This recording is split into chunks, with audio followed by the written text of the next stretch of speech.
कैसे हो आप लोग। वेलकम टू माय चैनल ज्ञान 2 पॉइंट। दोस्तों जैसे को आपको पता है कि यूपीएससी का अभी कुछ ही दिन पहले हिंदी कंपलसरी का पेपर हुआ था। तो ये एक लैंग्वेज पेपर होता है जो 300 मार्क्स का होता है और जिसके 1/3 क्वेश्चन होते हैं।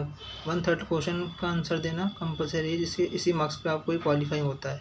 तो दोस्तों चलिए बिना किसी देरी करे डिस्कस करते हैं। ये 2023 का सिविल सर्विस के लैंग्वेज का पेपर है।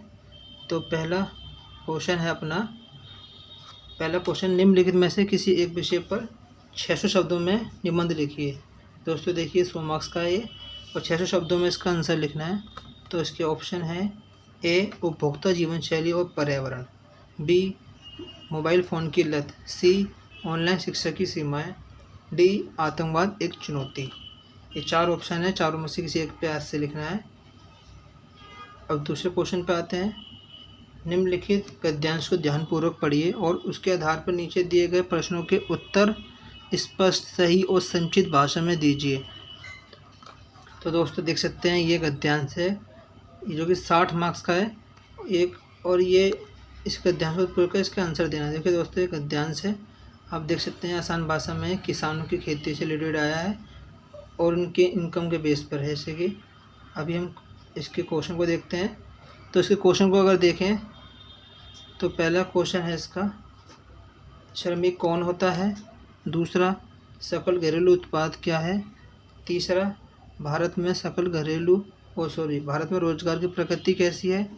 चौथा, किन महिलाओं को श्रमिक नहीं माना जाता है। पांचवा, भारत में श्रमिक जनसंख्या अनुपात क्या है।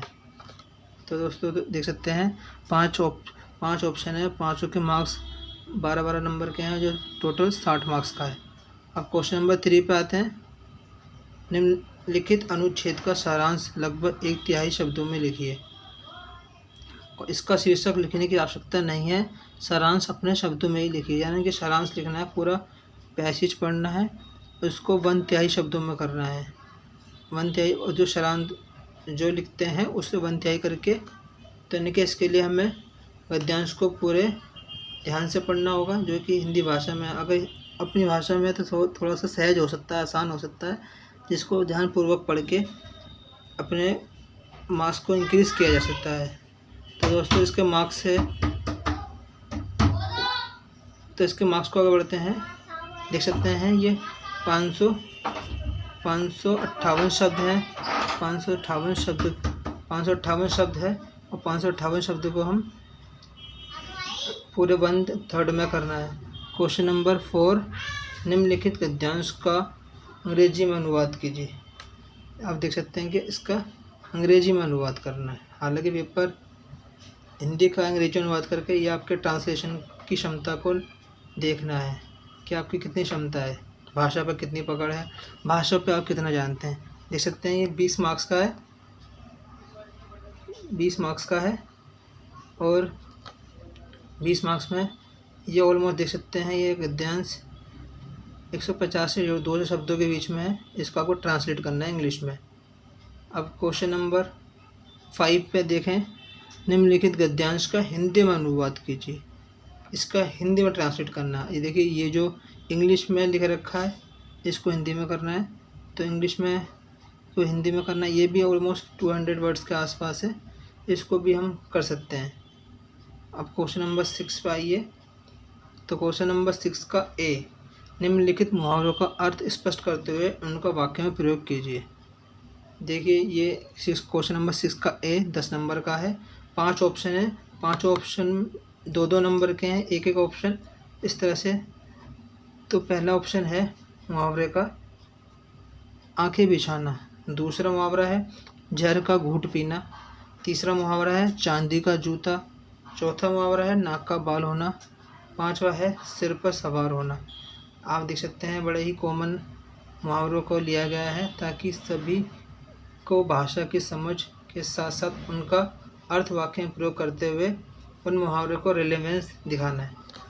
तभी देखते हैं भाषा की पकड़ किस स्तर तक विद्यार्थी को है। क्वेश्चन नंबर 6 के बी पे आते हैं। निम्नलिखित वाक्यों के रूप में लिखिए। तो देख सकते हैं बी का शुद्ध रूप में लिखना तो पहला है चाय में कौन गिर गया, दूसरा है यह उन्हें समझ नहीं आएगा, तीसरा है मैं गर्म गाय का दूध पीना चाहता हूँ, चौथा है वह बेफजूल बोल रहा है, पांचवा है वह विलाप करके रोने लगी।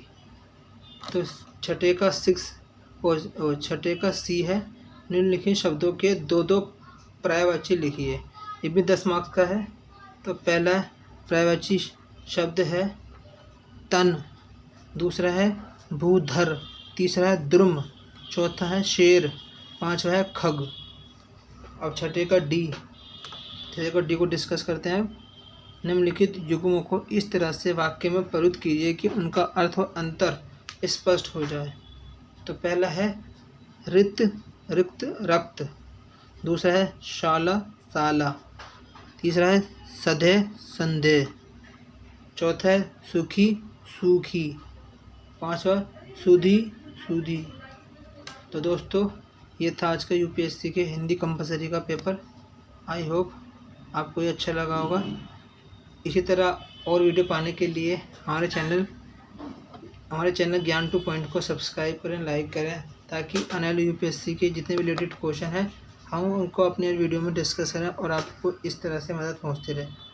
Thank you so much. I hope कि आपको वीडियो अच्छी लगी होगी। धन्यवाद।